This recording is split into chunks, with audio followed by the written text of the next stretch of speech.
a.m., 9 a.m. Early in the day is take a cup of joes and take a look at what's happening across various newspapers, give you the top headlines, talk to you about who's saying what, essentially what's the social media buzz with, what's trending on the internet. And at this point in time, I'm going to urge all the viewers to really get down in the comment sections below and help us understand what is it that you would like us to take up editorially during the course of the day.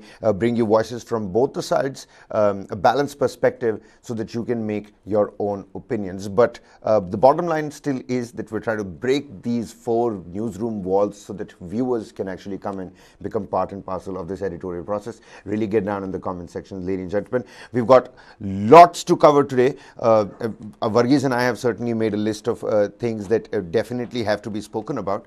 Do tell us if we missed out on something, or if you think we should have incorporated some other stuff.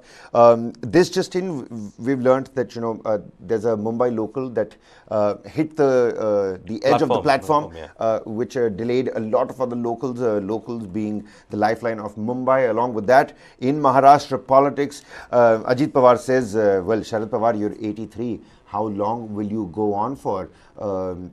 And he has the support of 29 MLAs. So he's fired Sharad Pawar. What's going to happen next? Well, we'll have to see on that front as well.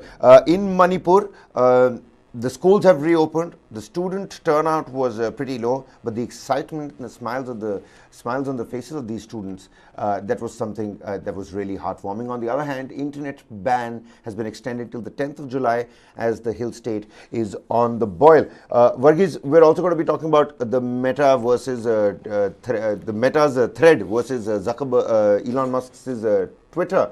That is something that is going to be really interesting. It's going to catch a lot of eyeballs. Final checks for the moon mission. ISRO has put out some really intense visuals for all of us to see. It is the mission to moon by ISRO.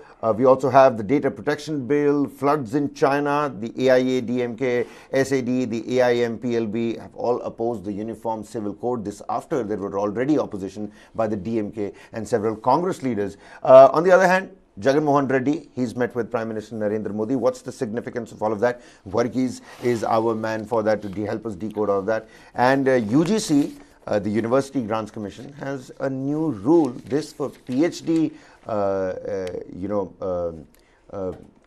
it's essentially the rule that you don't have to, you don't need require a PhD anymore to become an assistant professor in the universities. First and foremost, let's circle back to what we have, the Mumbailocal. This is the latest information that's just trickled in the wee hours yesterday. This train hit the platform. Take a look at those visuals and you'll understand the situation pretty much yourself. So the train hits the platform, Varghese, and the train is standing still on the station.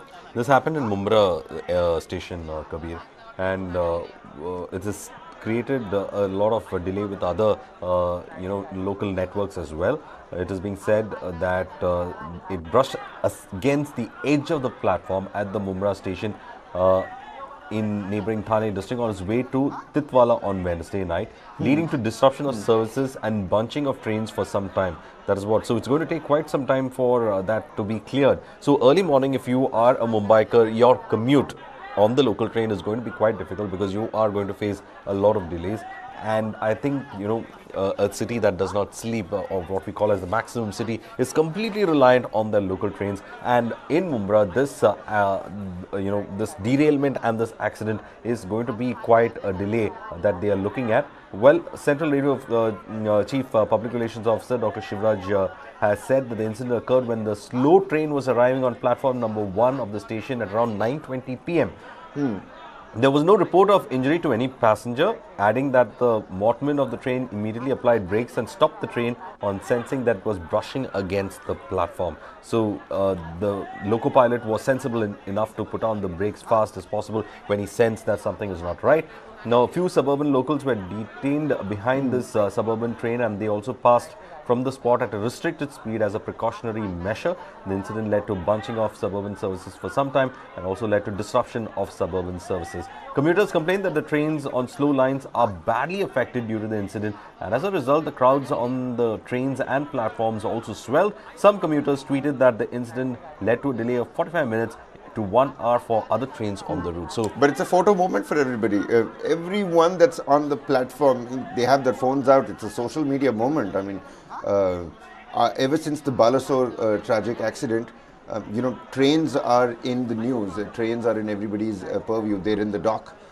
I think this also gets that kind of an attention as to the safety audit part of it. But however, it seems that they have been able to solve the problem, and the locomotive pilot here was sensible enough to immediately hit the brakes in time. And at the same time, let us see how this morning commute is going to be, because it is expected that the delay might continue. But right now, reports are coming in, and there's only been certain delays in certain areas. But otherwise, by a normal, it is going as required.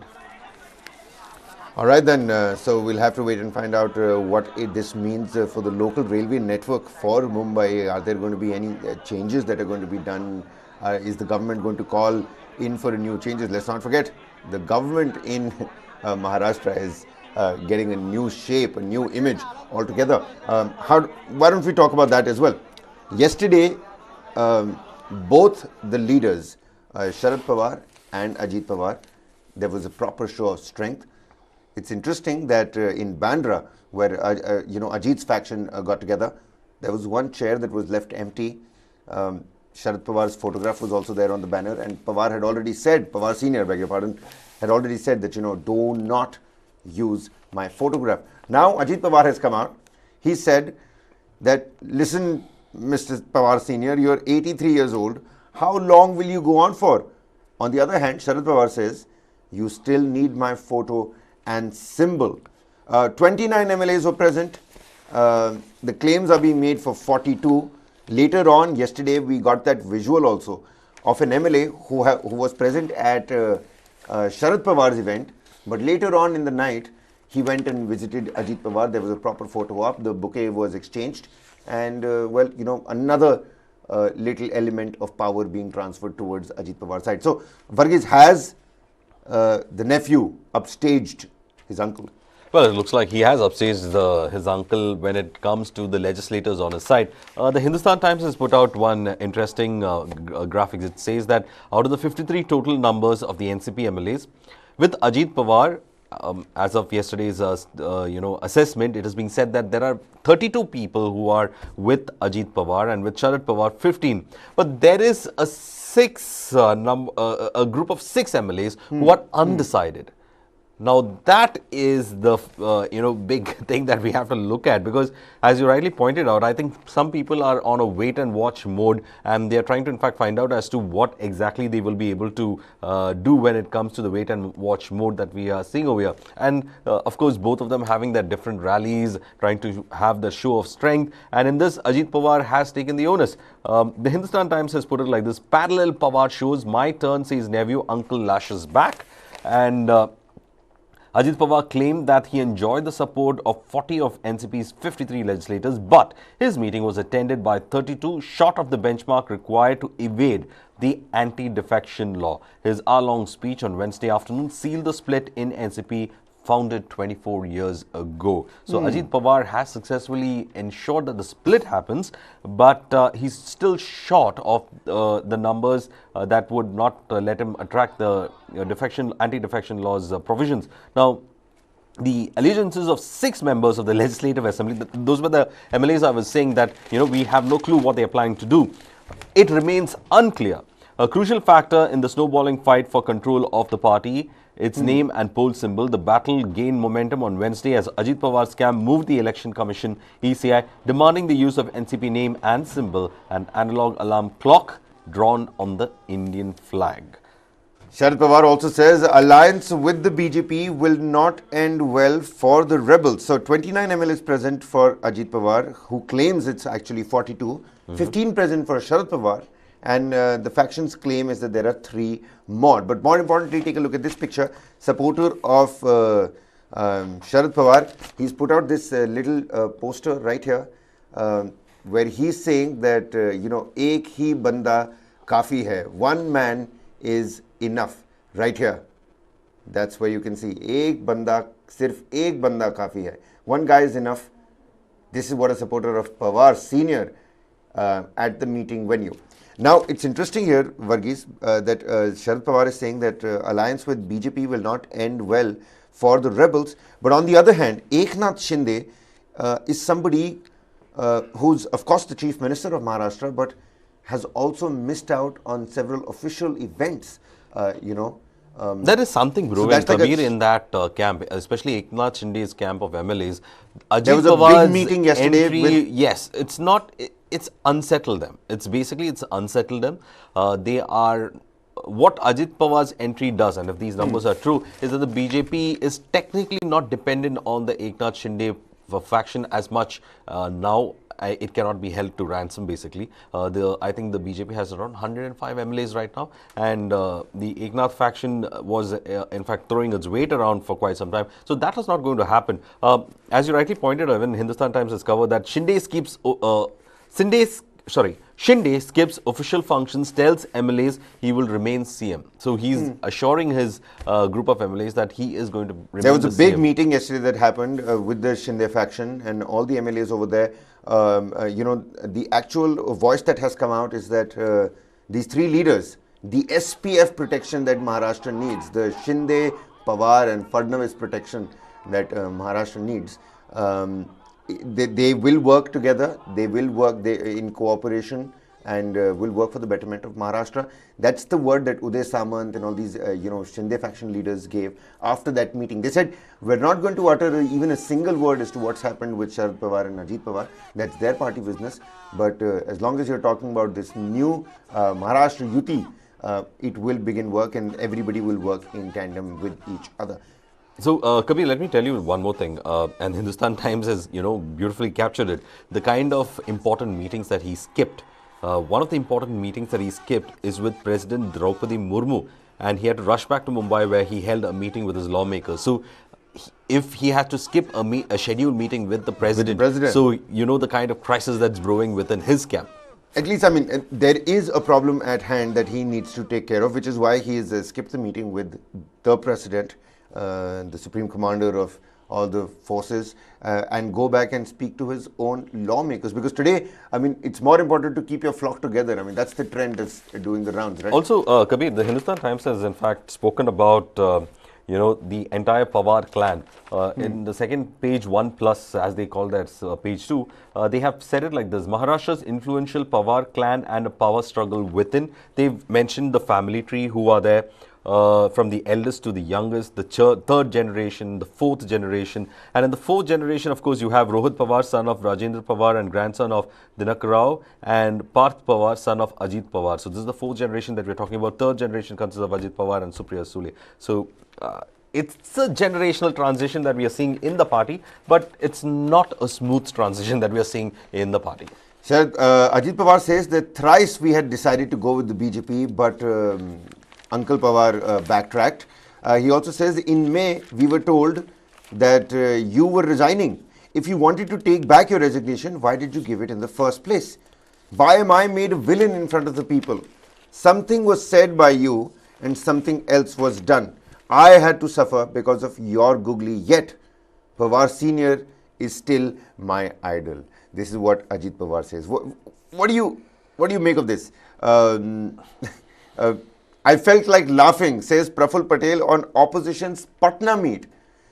So this split in the NCP is also going to be reflective of the opposition meet that is going to come in the opposition unity. And also the opposition unity. Well, we've been speculating whether it's a mirage, what is it all about? But this is an internal matter of the NCP, and I think it is going to get settled as fast as possible.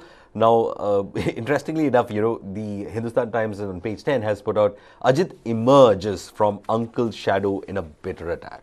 So it's like something that have been waiting in the ranks to happen, and they've got a picture of the NCP cadres who support him being placed over there. Meanwhile, of course, the veteran leader he has made it clear that he won't let anyone steal NCP's name or symbol. Well, and he's also made it absolutely clear that he wants to become the chief minister. So yesterday, we were all talking about how, maybe Eknathshinde is asked to step down. Maybe you accommodate Ajit Pawar more than you accommodate Eknathshinde.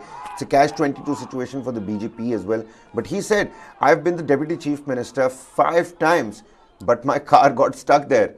I also want to become the chief minister and roll out various schemes. No, that is there, the way he put it out, saying that you're 83, why don't you retire?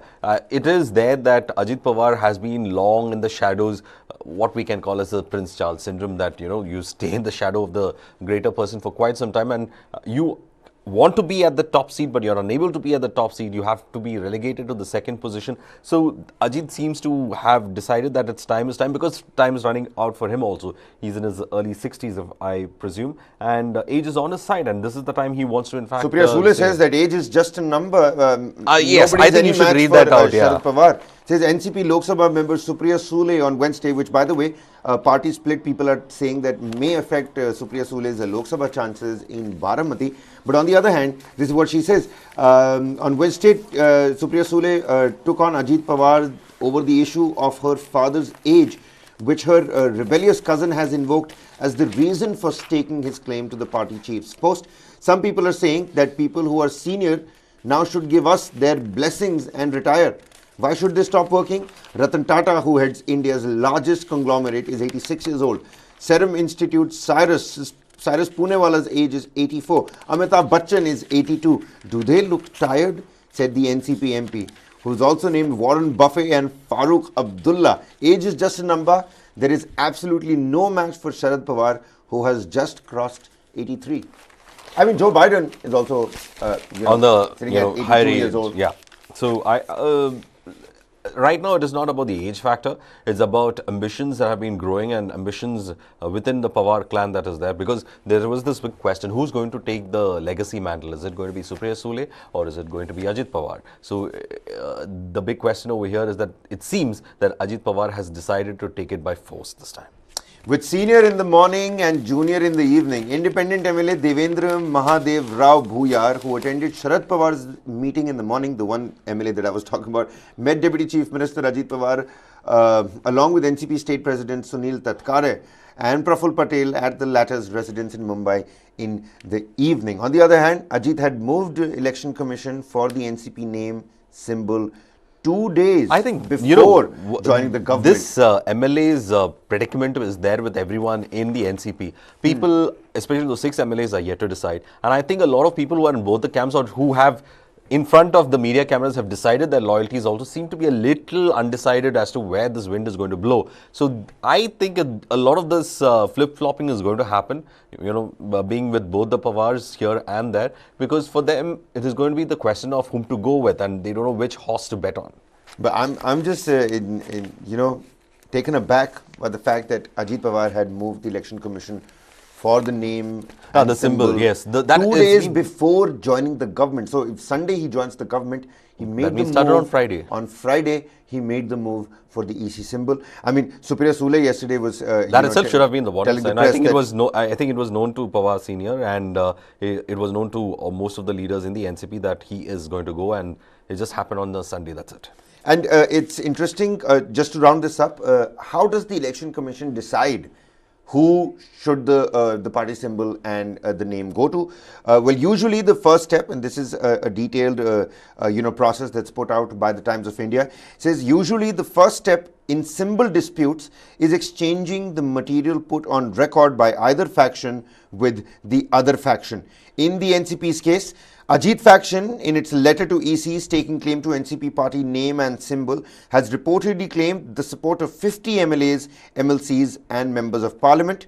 Sharad Group has filed a caveat requesting that no decision be taken by the Election Commission on Ajit's plea without hearing its own version and informing about the expulsion of 9 MLAs by the Sharad Group. What else can the Election Commission consider is, of course, organizational strength, which is number of office bearers and functionaries on each side.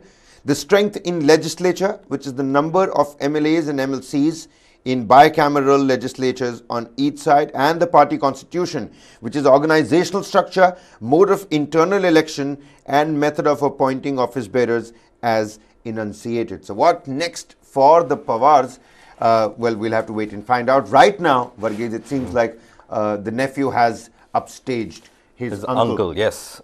Next, I think we should in fact go to Manipur right now, because in Manipur there is a very disturbing development that has happened, and this is with regard to the IRB personnel's house being set on fire after a clash. Now, who is this IRB personnel? That's the most interesting part of this story. It's a PTI report that's coming. It's trending online. Most of the news portals have also taken up that thing. What it says that with months of unrest still taking time to resolve the northeastern state, the house of an Indian Reserve Battalion IRB personnel was torched by a mob in Manipur's Tobal district on 5th of July. Now, there are reports coming in saying that, as per the details, the incident took place at Samram on Tuesday night after a 27-year-old identified as Ronaldo was killed in a clash when 700 to 800 strong mob tried to storm the camp of the 3rd IRB at Wangbal, 4 kilometers, to loot firearms from the police armory. And the Jawan performed his duty well. Now, this is the Jawan who was targeted, who performed his duty well and did not allow the rioters to loot the police weapons that were stored there. This is what the security officials have said, and added that part of the IRB unit guarding the armory. On Tuesday, the forces tried to bring the situation under control and used tear gas shells and rubber bullets at first. However, the armed mob opened fire. Now, here is an IRB of personnel who is doing his duty, who has prevented some of these mobs from laying their hands on a weapon or the weapons that are stored in the armory, and he is targeted. He is targeted for doing his duty to prevent weapons from falling into the wrong hands. And he is being targeted, his house has been set on fire, and the mob has targeted him. This is very shocking, because this shows that even security forces are being targeted. And they are being singled out, especially those security personnel who might have to stay in that state. They are being targeted. So, who is creating the cycle of fear?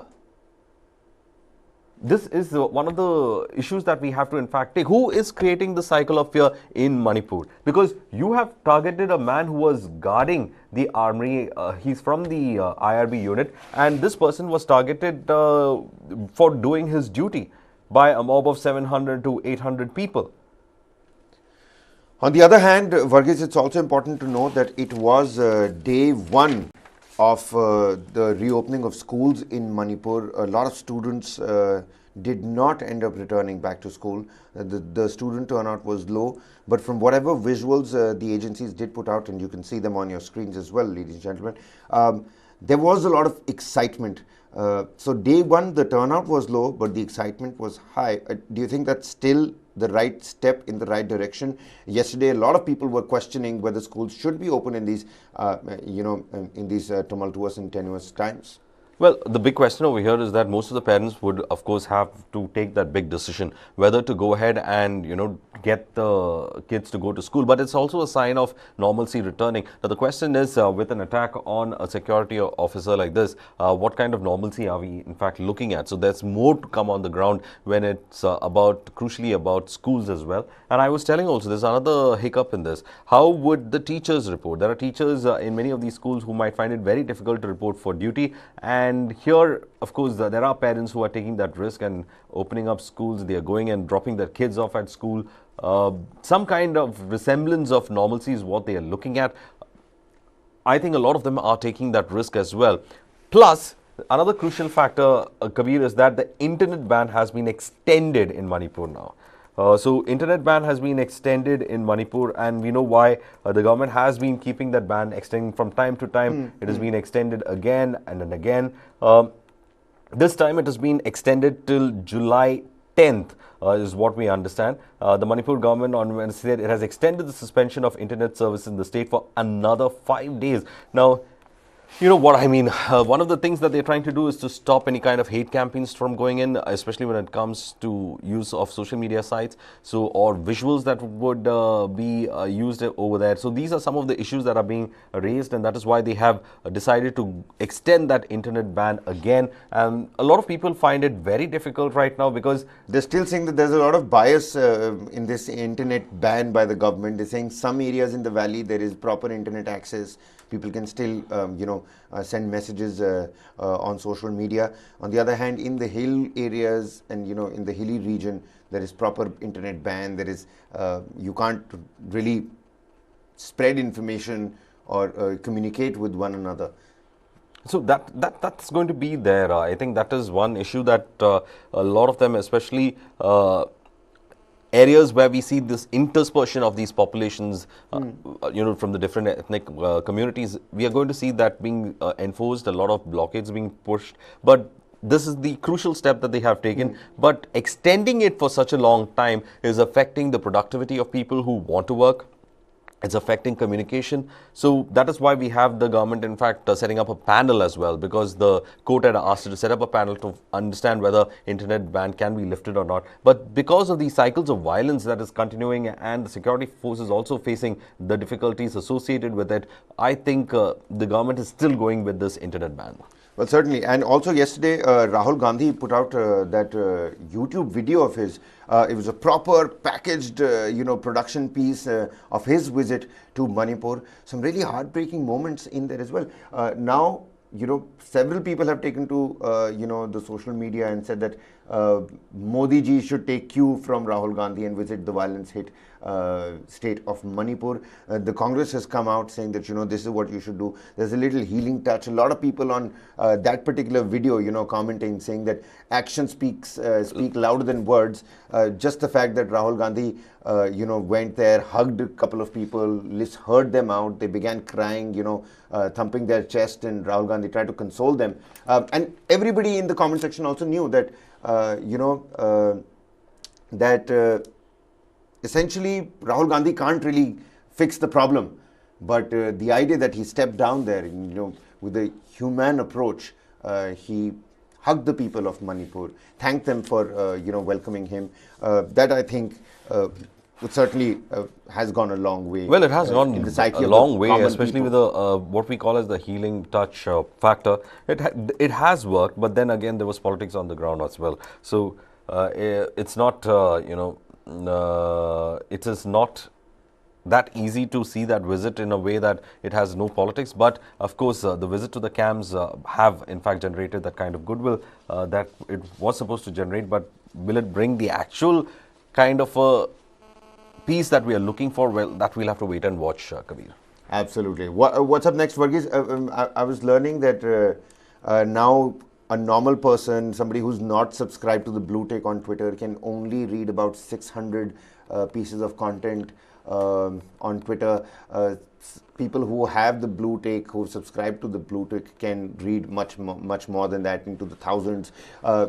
There is an edit button for the people who subscribe. There's a proper discrepancy, a demarcation, a marginalization of people who have not subscribed to that blue tick. On the other hand, now comes this new entrant. It's the Meta's, the Facebook's, Zuckerberg's own platform. It's called Thread, another text version-based competition for Twitter.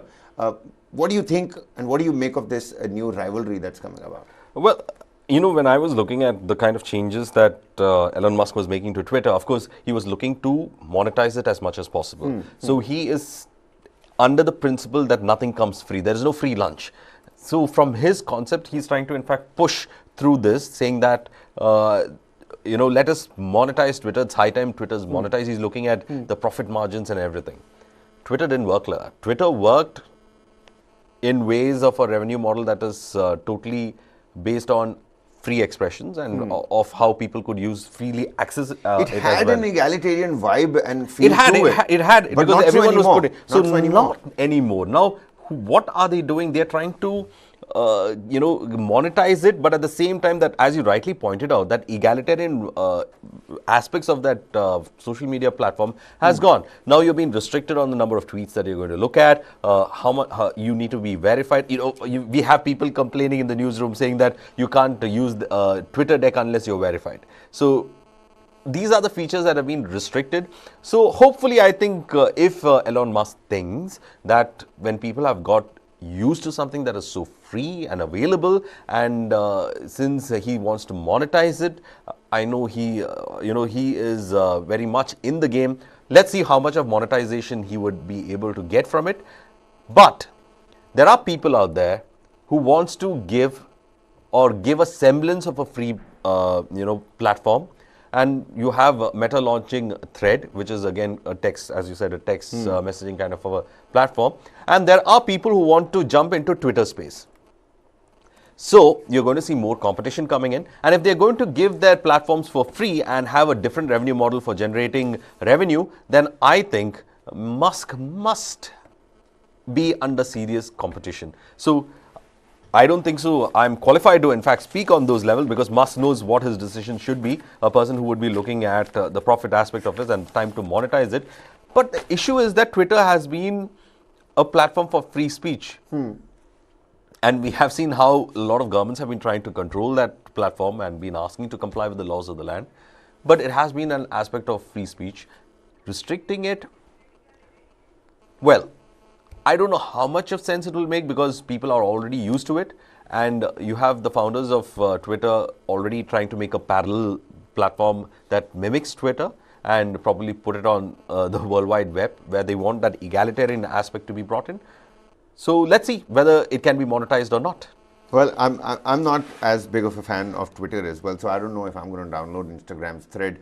But the idea is that, a man, somebody who's behind SpaceX, somebody who's behind Tesla, you think this man does not really have the time to put into Twitter. But sometimes it feels like all he does is sit on Twitter. So you don't know where this is going. What does this do? Well, you download it like a standalone application if in the Apple or the Android store. If Musk is going to actually speak about this, I think he will still hold a sink and he'll put that picture out and he said that, okay, I made the Twitter employees sink in the fact that I'm controlling this company. Now I want the world to sink in to understand that I'm going to monetize it. So I think he's going to carry that sink. Let that sink in as well. I think he needs to sink into Once you have the new application, ladies and gentlemen, you can log in with your Instagram account. You don't need a new one. And choose to follow the same people you already follow on that platform. This is one of Threads' biggest advantages over the other Twitter replacement applications. Over 2 billion people have already built-in social network on Instagram. So unlike with, say, Mastodon, you don't have to completely recreate your follower base from scratch. So your Instagram That's account, a big advantage. And that's where I think Zuckerberg's sort of like understand social media. Well, he does understand social media. He gave us Facebook, didn't he, back in the day? So Twitter versus Thread, what's going to be your take? Who are you going to side with? Will you download Thread to even take a look at it to understand? No, of course, as a journalist, we would go ahead and download Thread to find out what it's capable of giving. And let's see. I mean, will Thread be the way Twitter would be, or it will be much better with its features? And I'm very interested in the fact that you don't need to build your follower base from scratch. You don't need to start from a zero. You can start off already with from the Instagram base itself. So I think Zuckerberg has built something very interesting. I mean, a cross social media platform kind of a product, and it's going to be interesting. And probably he will monetize certain aspects of it, but he will keep that semblance of what is free. So I think Zuckerberg will give free lunch, but with donations. Well, I just looked up on the internet how many users on Instagram. 2024 projected is 1.4 billion users. So out of 1.4 billion users, even if half of them download Thread, that's good enough for Zuckerberg. If half of those that have downloaded Thread get onto Thread, that's good enough for Zuckerberg. If half of those that have downloaded Thread and have gotten onto Thread continue to be on Thread and then, make Thread their main text dissemination the text-based posts and social media posts, if they make thread their main stake, then it is going to be great for Zuckerberg and a good fight for Elon Musk. That's happening on the social media front. Also, on the other hand, Chandrayaan 3, our spacecraft is integrated with a rocket body. Let's not forget, ISRO has put out some of those visuals. We've got our own mission to the moon. The previous one did not really, land as planned. But this time around, what's the salient features? What are we picking up, Varghese? Well, we are going to look at a moon lander, and that is what they've integrated with the LM3 rocket for Chandrayaan, which will be carrying this moon lander to the moon. Now, last time, as you rightly pointed out, we did see how some of the top scientists were so heartbroken when the lander did not land. This time we'll be able to do it. And what's different this time around? This time they have learned from the failures, basically, on the landing front. And also, each failure is a learning process for ISRO, and ISRO has always ensured that its learning curve is on the high when there are failures. So I'm just reading a small portions of what the Hindustan Times has covered on that. India's moon rocket Chandrayaan 3 is now in the last leg ahead of the launch. The rocket assembly has been completed, the spacecraft has been fully integrated, and payload fairing has been achieved successfully. Officials of the Indian Space Research Organization, ISRO, and the Department of Space said on Wednesday. Now also, please understand, we are joining what we call as the new space race to the moon. We have the Artemis missions coming up. We have the Chinese interested in the going United to the moon. States, Prime Minister We Modi are and Joe Biden spoke about our space ties. So we are interested in the moon. So the moon is going to be the next place where a lot of international powers are going to race to. It has still got that enigma of landing on. That's the uppermost part of the LVM-3 rocket that will fly the Chandrayaan 3 later this month at the Sri Harikota. That's essentially the main part that we're looking at, right, Varghese? Yeah, that would house the lander. It's that heat shield that we are looking at covering the lander. And once in space, it'll of course has its sequences. It'll open up, and then when it's in the orbit around the moon, the lander they'll be trying for a soft landing because there'll be rockets that would push the thrust, and so it is going to be a very complicated process. And I want ISRO to achieve this as fast as possible. Preparations for the Chandrayaan 3 launch, that is what you're looking at right now. Later this month, the mission will take place. We have achieved another milestone yesterday when the uppermost part that you're taking a look at right now, the uppermost part of the rocket, it has been integrated with the rest of the LVM-3 rocket body at the Sri Harikota launch site. It is this uppermost part of the rocket that houses the spacecraft, as the lower parts of the rocket get systematically detached during the flight while providing the thrust to carry forward the mission. Chandrayaan 3 consists of a lander that you can see, a rover module that are supposed to make the landing soft on the surface of the moon, completing the unfinished job of Chandrayaan 2. Well, previous time, the last time around, we were all looking at the Chandrayaan 2, and with our hopes, many of us are late in the night also, trying to understand where the lander was. Did it make landfall? Has it made it safe landing? But later on we got to know that it's crashed somewhere. The other orbit, that the satellite that was orbiting the moon gave us pictures the next day that we've seen the Chandrayaan 2 lander and it's crashed somewhere. Let's hope that we're able to successfully complete Chandrayaan 3. The spacecraft has been integrated with the rocket body, so another positive step in the right direction. We'll have to wait till later this month when in Sri Harikota, at the launching site, the Chandrayaan 3, the LVM-3 rocket is going to take off. What's next for us, Varghese, on the list? We've got the data protection bill, the China flood havoc. We can talk about the UCC. In fact, the UCC, very interestingly, you brought out that topic. BJP ally AIADMK and its ex-partners SAD and AIMPLB, latest to oppose the UCC idea. So how many have come out and openly opposed the Well, there are a Uniform lot Civil of Code? forums that have come out and opposed it, and some of the former lead parties that were in alliance with the BJP has opposed it. Like? As I said, AIDMK is a constituent of the NDA, so there are people who are secretly and overtly saying that please don't push the UCC, because most of them have a base that they have to cater to, so that is the issue. Now, remember, we were talking about how the tribals were supposed to be kept off the ambit, the Northeast was supposed to be kept off the ambit. Now, I told you then that once you start the UCC with an exception, then the politics would be about the exception that was granted when it comes to the UCC. Now, even religious minorities have different customs and religious belief.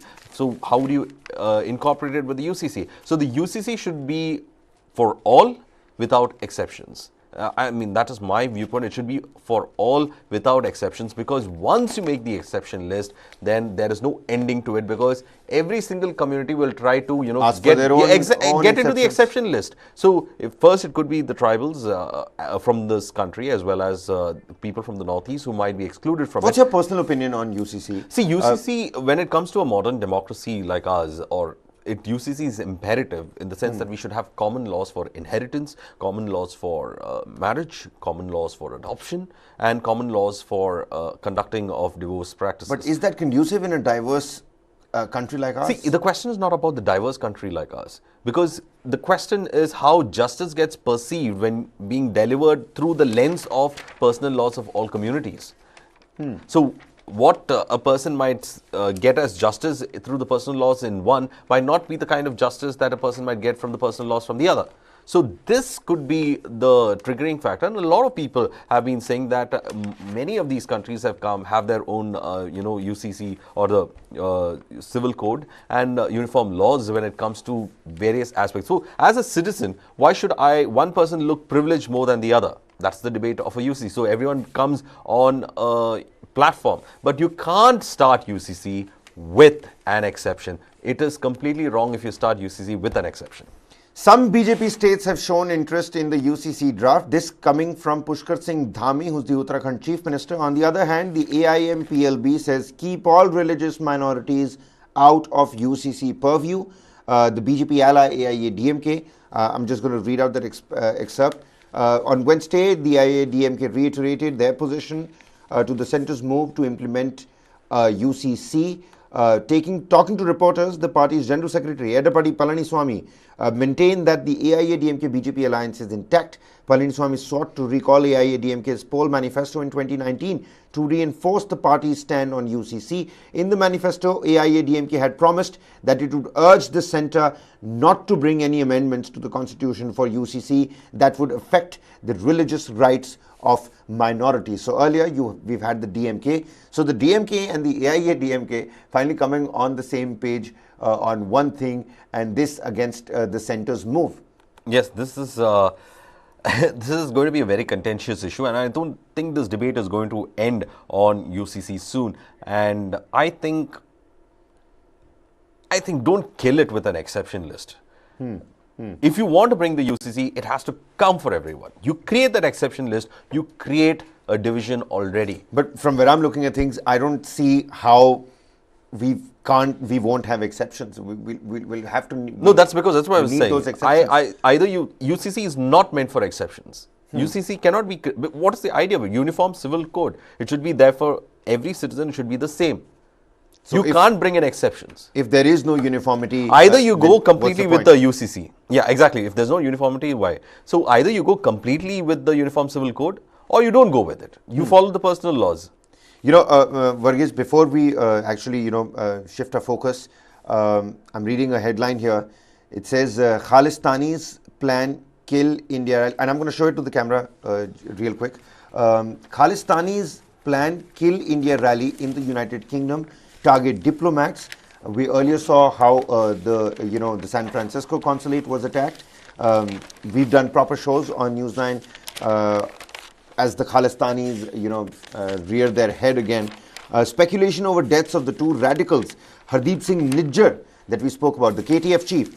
Report of Panun's death is fake, says Khalsa Today CEO. So much is happening. Take a look at this. that's what you have. It says Khalistani's plan kill India rally in the United Kingdom. Similar posters holding Indian diplomats in Canada, the US and Australia responsible for the killing of designated terrorist Hardeep Singh Nijjar and calling for similar rallies on the 8th of July have also appeared online. So that's a little take. What do you make of this, Varghese? I mean, the latest attack in San Francisco, the arson attempt, vandalized consulates, Indian consulates, and now this Kill India rally that's happening in the United Kingdom? See, as I said, most of these people have migrated from this country. Most of these people have migrated from this country and they have moved out of the country. They've taken to their adoptive countries. They are now carrying out an anti-India campaign from their adoptive countries. So these adoptive countries should try to understand that their relations with India is very important. They should understand that the people who are holding this Khalistan issue are people who have a nefarious intent towards the Indian state, and that we will not compromise on this. These rallies have been going. They have been going on in areas where this large diaspora of people have been there. But also remember that a lot of patriots are there within this community, and no matter how much of a big clandestine call can be given on this, it's not going to work, because as I had said earlier, they're one of the most highly integrated communities in the country. So these people who are sitting abroad, the only thing they can do is do those marches. They can, try to attempt to create violence against our diplomatic staff. But this rally is an open call and an open threat against Indian diplomats, and that should be seen from that lens. And therefore, all these countries better start on cracking down on them. After the San Francisco Indian consulate was set on fire on the weekend, a poster promoting a Khalistan Kill India rally outside the Indian High Commission in London on the 8th of July has surfaced on Twitter. Several Twitter accounts with less than 10 followers each, all created in June 2023, were promoting the same tweet on Wednesday, stating Khalistan Kill India rallies 8 July to challenge Indian hand in assassination of Hardeep Singh Nijjar and tagging various journalists. So what's going to happen next? Well, we'll have to wait and find out till the 8th of July. But there is speculation, and speculation is rife over the deaths of the two radicals. People are trying to allege that there's some sort of Indian hand in these killings. No particular, information with credible, corroboration is out there for people to consume. So we're going to have to tread very carefully along with that. But Khalistani is planning a Kill India rally in the United Kingdom. How is that going to sit well with friends of India outside and abroad? That is going to be of grave significance. Varghese, quickly shifting our focus, we're running out of time here. The rains that are wreaking havoc in Kerala is something that I wanted to talk about as well. The Kerala rains have been lashing. There are several red alerts in various areas. Schools and colleges in many areas still shut.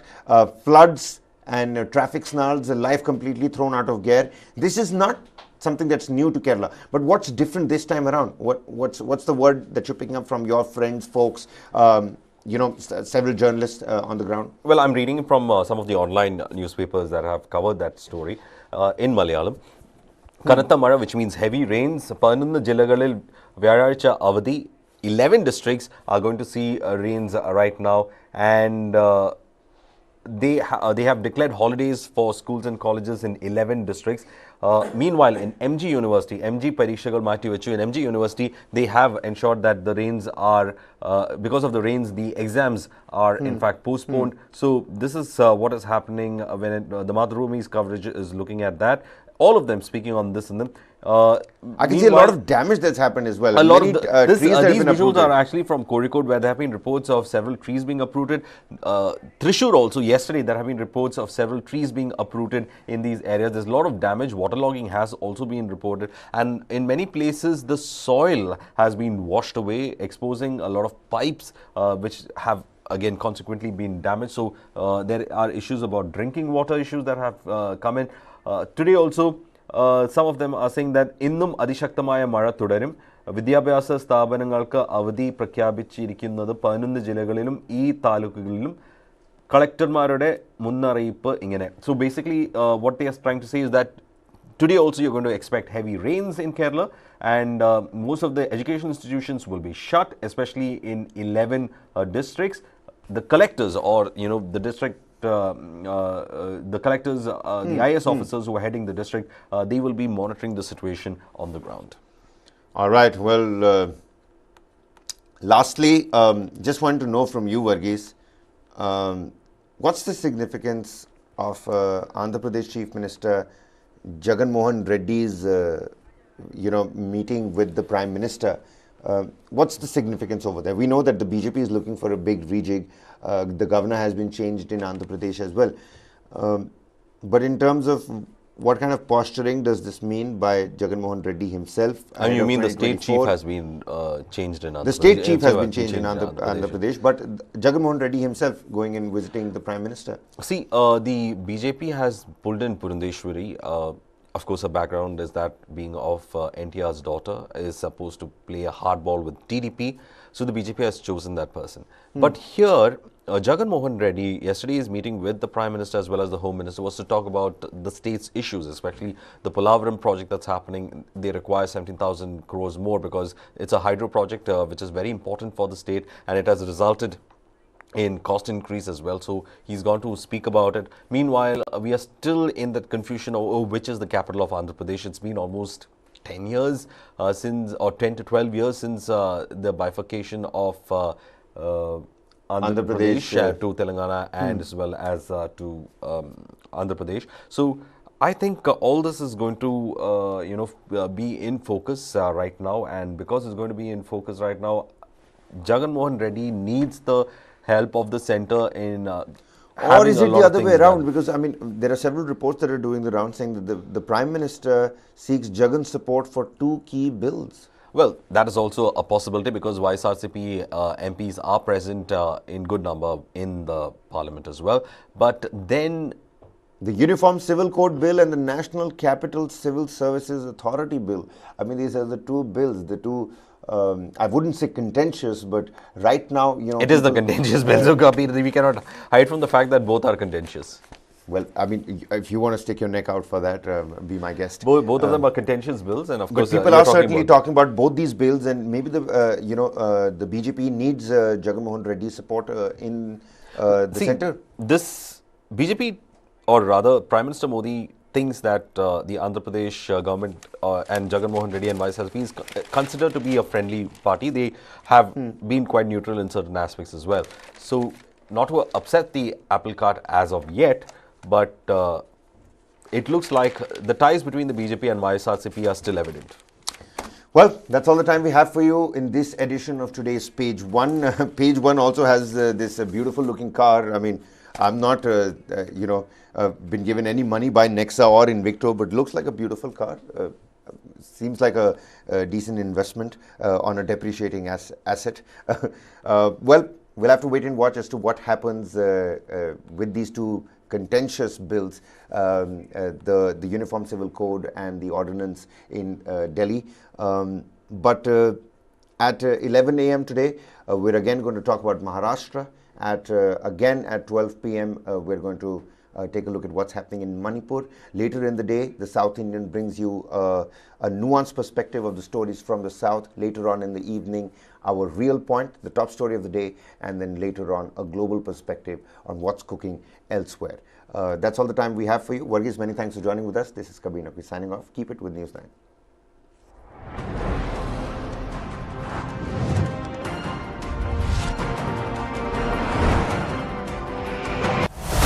Gautam Adani, one of the richest men in the world, or a business honcho, accused of manipulating the market. Adani ji 609 number से दूसरे number तक कैसे पहुंचे? सिर्फ एक सवाल पूछा, नरेंद्र मोदी जी आपका अदानी जी से रिश्ता क्या है? He has given the space, the railways, the airport, which he has no experience also. So the country's interest has been compromised. Government has been very clearly supporting few industrial